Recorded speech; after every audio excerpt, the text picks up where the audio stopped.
Assalamualaikum warahmatullahi wabarakatuh. Halo, nama saya Luffy Genduk Umbar Arum Ningsih. NIM 250101304. Pada video kali ini, saya akan membahas materi tentang doktrin-doktrin Syiah dan kelemahannya. Pembahasan ini bersifat akademik dan deskriptif, bukan untuk memprovokasi, tetapi untuk menambah wawasan keislaman kita. Doktrin yang akan dibahas meliputi 1. Imamah 2. Mahdisme atau Imam Mahdi 3. Ismah al-Imam 4. Taqiyah. Mari kita mulai pembahasannya. 1. Doktrin Imamah. Doktrin pertama dan paling fundamental dalam Syiah adalah imamah. Dalam pandangan Syiah, imamah bukan sekadar kepemimpinan politik, melainkan jabatan ilahiyah yang setara dengan kenabian dalam hal penetapan oleh Allah. Syiah meyakini bahwa Ali bin Abi Thalib dan keturunannya adalah khalifah yang sah setelah Nabi Muhammad SAW, dan pengangkatan mereka dianggap sebagai wasiat Nabi. Sebagian literatur menyebutkan bahwa tokoh awal yang mengusung gagasan ini adalah Abdullah bin Sabah, yang mengklaim bahwa Nabi SAW telah menunjuk Ali secara langsung. Menurut ulama Syiah kontemporer seperti Muhammad Husain, imamah adalah pilihan Tuhan, sebagaimana nubuwah. Allah memilih para imam, lalu memerintahkan Nabi untuk menjelaskan pengangkatan mereka secara tegas kepada umat. Syiah Itsna Atsariyah meyakini adanya 12 imam, yaitu 1. Ali bin Abi Thalib 2. Hasan bin Ali 3. Husain bin Ali 4. Ali bin Husain 5. Muhammad bin Ali al-Bakir 6. Ja'far bin Muhammad al-Siddiq 7. Musa bin Jafal al-Kazim 8. Ali bin Musa al-Rida 9. Muhammad bin Ali al-Jawad 10. Ali bin Muhammad al-Hadi 11. Hasan bin Ali al-Askari 12. Muhammad al-Mahdi. Para imam ini diyakini maksum, artinya terjaga dari kesalahan dan dosa. Kelemahan imamah. 1. Tidak disebutkan secara eksplisit dalam Al-Quran. Tidak ada ayat Al-Quran yang secara tegas menyebut imamah sebagai rukun iman atau menunjuk imam-imam tertentu setelah Nabi Muhammad SAW. 2. Mengabaikan mekanisme musyawarah, syuro. Dalam Sunni, kepemimpinan bersifat ijtihadi dan melalui musyawarah. Imamah Syiah bersifat tertutup dan turun-temurun, sehingga dinilai tidak realistis secara sosial politik. Contoh doktrin imamah dalam Syiah. 1. Kepemimpinan umat Islam harus berada di tangan imam dari keturunan Ali bin Abi Thalib dan Fatimah. 2. Imam ditunjuk langsung oleh Allah, bukan hasil musyawarah, syuro. 3. Contoh keyakinan. Ali bin Abi Thalib adalah imam pertama yang sah setelah Nabi Muhammad. Abu Bakar, Umar, dan Utsman dianggap tidak sah sebagai khalifah. 4. Dalam Syiah Itsna Asy'ariyah terdapat 12 imam, mulai dari Ali bin Abi Thalib hingga Muhammad bin Hasan al-Mahdi. 2. Doktrin Mahdisme, Imam Mahdi. Doktrin kedua adalah Mahdisme, yaitu keyakinan terhadap Imam Mahdi. Syiah meyakini bahwa imam ke-12, Muhammad al-Mahdi, masih hidup hingga saat ini dan sedang berada dalam keadaan gaib atau bersembunyi. Ia diyakini akan muncul kembali di akhir zaman untuk menegakkan keadilan di seluruh dunia. Menurut keyakinan Syiah, iman kepada imamah tidak sempurna tanpa iman kepada Imam Mahdi. Tokoh Syiah Iran, Ayatollah Khomeini, menyatakan bahwa Imam Mahdi adalah simpanan Allah bagi kemanusiaan yang akan berhasil mewujudkan keadilan global.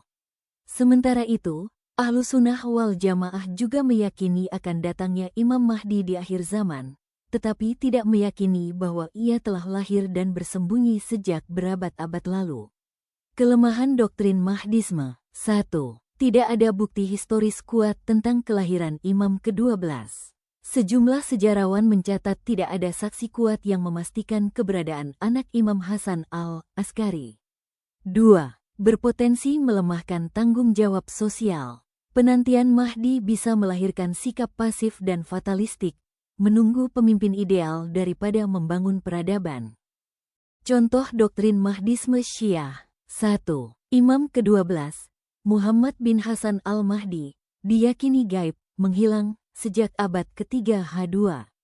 Ia diyakini masih hidup hingga sekarang dan akan muncul kembali di akhir zaman. 3. Contoh keyakinan. Al-Mahdi akan muncul sebagai pemimpin politik dan agama. Ia akan menegakkan keadilan dunia dan membalas kezaliman terhadap Ahlul Bait. 4. Masa gaib dibagi menjadi gaibah sugra, gaib kecil, gaibah kubra, gaib besar. 3. Ismah al-Imam.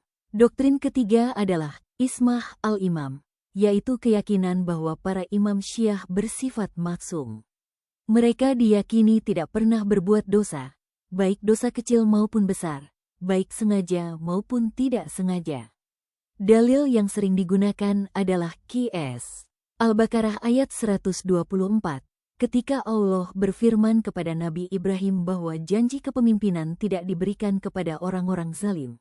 Syiah menafsirkan bahwa para imam mereka termasuk golongan yang suci dari kezaliman. Namun, menurut para ulama ahlu sunnah, lafal, ahad, dalam ayat tersebut merujuk pada kenabian, bukan imamah, sehingga penafsiran Syiah dinilai tidak tepat. Kelemahan, Ismah al-Imam. 1. Tidak ada dalil qot'i, pasti, dari Al-Quran. Al-Quran menegaskan kemaksuman Nabi, tetapi tidak menyebut kemaksuman selain Nabi. 2. Berpotensi menjadikan imam otoritas absolut. Ini bertentangan dengan prinsip Islam bahwa kebenaran diukur oleh dalil, bukan individu. 3. Menutup ruang kritik dan koreksi. Jika imam selalu benar, maka ijtihad, kritik, dan koreksi ilmiah menjadi tidak relevan. Contoh doktrin Ismah al-Imam. 1. Para imam diyakini masum, terjaga dari dosa besar, dosa kecil, dan kesalahan. 2. Imam dianggap tidak mungkin salah dalam ucapan, perbuatan, dan penafsiran agama. 3. Contoh keyakinan. Pendapat imam setara dengan hujah syariat. Perkataan imam dapat dijadikan sumber hukum, sebagaimana Al-Quran dan Sunnah. 4. Doktrin ini menjadikan imam sebagai otoritas mutlak dalam agama. 4.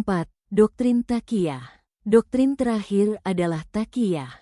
Secara bahasa, taqiyah berarti melindungi diri. Dalam Syiah, taqiyah dimaknai sebagai menyembunyikan keyakinan sebenarnya dan menampakkan yang sebaliknya demi keselamatan. Tokoh Syiah seperti Al-Mufid menyatakan bahwa taqiyah adalah menyembunyikan akidah dari orang yang tidak sepaham, demi menghindari bahaya. Dalam Syiah, taqiyah bukan sekadar rukhsah atau keringanan, tetapi dianggap sebagai pilar agama. Bahkan disebutkan bahwa ibadah seseorang bisa batal jika tidak dilakukan dengan taqiyah. Pandangan ini dikritik keras oleh ahlu sunnah karena dianggap melegitimasi kebohongan dan kemunafikan, serta mewajibkan sesuatu yang tidak diwajibkan oleh Allah. Kelemahan taqiyah. 1. Merusak kepercayaan sosial. Jika kebohongan dibolehkan secara doktrinal, maka sulit membangun kepercayaan dalam relasi keagamaan.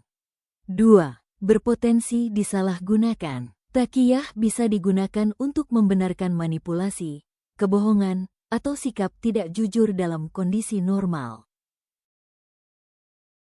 Contoh doktrin taqiyah. 1. Menyembunyikan keyakinan yang sebenarnya demi keselamatan diri atau kelompok. 2. Dianggap bagian dari ajaran agama, bukan sekadar kondisi darurat. 3. Contoh praktik. Mengaku sebagai Sunni di wilayah mayoritas Sunni. Menyembunyikan keyakinan terhadap imamah dan ismah imam. 4. Dalam sebagian literatur Syiah disebut, taqiyah adalah agamaku dan agama nenek moyangku. Sebagai penutup, dapat disimpulkan bahwa doktrin-doktrin Syiah seperti imamah, mahdisme, ismah al-imam, dan taqiyah merupakan ajaran fundamental dalam Syiah, namun memiliki perbedaan mendasar dengan ahlu sunnah wal jamaah, baik dari segi dalil, metodologi, maupun implikasinya dalam kehidupan umat. Sebagai Muslim, penting bagi kita untuk memahami perbedaan secara ilmiah, bersikap adil, dan tetap menjaga ukhuwah Islamiyah. Semoga penjelasan ini bermanfaat. Wassalamualaikum warahmatullahi wabarakatuh.